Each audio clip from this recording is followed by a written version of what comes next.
திமுகவை சார்ந்த சட்டமன்ற உறுப்பினர் செந்தில் பாலாஜி, முன்னாள் சட்டமன்ற உறுப்பினர் செந்தில் பாலாஜியும் செந்தில் பாலாஜியோட தம்பியும் அதுக்கான வேலைகளில் ஈடுபடுற மாதிரியான தகவல் வருது. கரூரில் நான் ஜெயிக்கக்கூடாது அப்படிங்கிறதுக்கான வேலைகள் மும்முரமாக போய்கிட்டு இருக்குது. என் உயிருக்கு ஆபத்து இருக்கு. முன்னாள் அமைச்சர் செந்தில் பாலாஜியால் தனக்கும் தன் குடும்பத்தினர் உயிருக்கும் ஆபத்து என அதிமுக முன்னாள் அமைச்சர் விஜயபாஸ்கர் தெரிவித்துள்ளது அதிர்ச்சியை ஏற்படுத்தியுள்ளது. என் காரை அடிச்சு உடைச்சது இவங்க தான். இது வேடசந்தூர். இன்னும் எந்த நடவடிக்கையும் எடுக்கலைங்க. இந்த அவருங்க ஆசிட் அடிச்சது, என் மேல அடிச்சு ஆசிட்டு தவறி கீழே விழுந்து உடஞ்சி ஆசிட் அடிச்சது.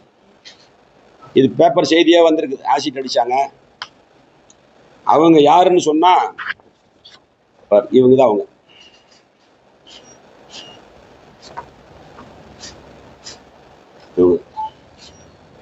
இவங்க தான் அவங்க. இன்னொரு போட்டோ இருக்குப்பா, இன்னும் எல்லாத்தோட இருக்கிற போட்டோ இருக்குமே, ஸ்டாலின் கூட இருக்கிற போட்டோலாம் இருக்குமே, காணாத இருக்கா? இதுதான் அடிச்ச இடம். இது வரைக்கும் எந்த ஒரு விசாரணையும் இல்லை, அப்படியே கிடக்குது. அவங்க பேர்ல எனக்கு தெரியல தம்பி, ஆளே தெரிய காமிக்கிறேன். இப்ப நேத்து என்ன தாக்க ஆரம்பிக்கிறாங்க. எனக்கு ஒரு கன்மேன் போட்டிருக்காங்க. நாங்கள் கொடுத்துருந்தேன் இந்த மாதிரின்னு சொல்லி கன்மேன் ஒன்று போட்டாங்க. இப்போ போலீஸும் கூட போட்டிருக்காங்க. போன தடவை 2021 நான் ஜெயிக்கிற மாதிரி இருந்தால் வெளியிலிருந்து ரவுடியில் கொண்டு வந்து என்னை கொலை செய்கிறதுக்கான முயற்சி நடந்தது. அன்னைக்கு டிஎஸ்பியாக இருந்த கும்மராஜாவுக்கு தெரியும் அவங்க யாரை கூப்பிட்டாங்கன்னு. கும்மராஜா கூப்பிட்டு அவர்கிட்ட அந்த ரவுடிகிட்ட கரூர் வந்தீங்கன்னா உன்னை என்கவுண்டர் பண்ணிடும்னு சொல்லி மிரட்டிட்டார். இது நடந்த உண்மை.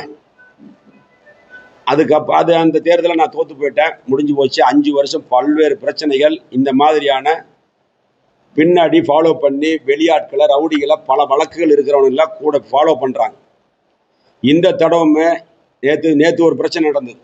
இந்த தடவும் தகவல் வருது, என்னை கொலை செய்யறதுக்கான முயற்சி திமுகவை சார்ந்த சட்டமன்ற உறுப்பினர் செந்தில் பாலாஜி, முன்னாள் சட்டமன்ற உறுப்பினர் செந்தில் பாலாஜியும் செந்தில் பாலாஜியோட தம்பியும் அதுக்கான வேலைகளில் ஈடுபடுற மாதிரியான தகவல் வருது.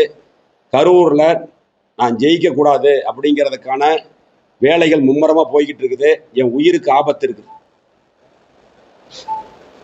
இதை நான் டெல்லி வரைக்கும் பெட்டிஷன் போட்டு கொடுத்துருக்குறேன். டெல்லி ஹோம் செக்ரட்டரி வரைக்கும் கொடுத்துருக்குறோம். இங்கேயும் டிஜிபிக்கும் கொடுத்துருக்குறோம். எல்லாத்துக்கும் அனுப்பிச்சிட்டேன். இது அனுப்பிச்சு கிட்டத்தட்ட 3 மாதம் ஆயிடுச்சு. எனக்கு அப்போ இருந்தே சந்தேகம் இருக்குது. அதனால எனக்கோ என் குடும்பத்தாருக்கோ என் உறவினர் என் கூட இருக்கிறவங்களுக்கு ஏதாவது ஒன்று நடந்ததுன்னா இந்த கரூர் மாவட்டத்தில் இருக்கக்கூடிய செந்தில் பாலாஜியும் செந்தில் பாலாஜியோட தம்பி அசோக் குமாரும் தான் முழு பொறுப்பதுக்கு. செய்திகளை உள்ளது உள்ளபடி தெரிந்து கொள்ள ரெஃப்ளெக்ட் நியூஸை சப்ஸ்கிரைப் பண்ணுங்க.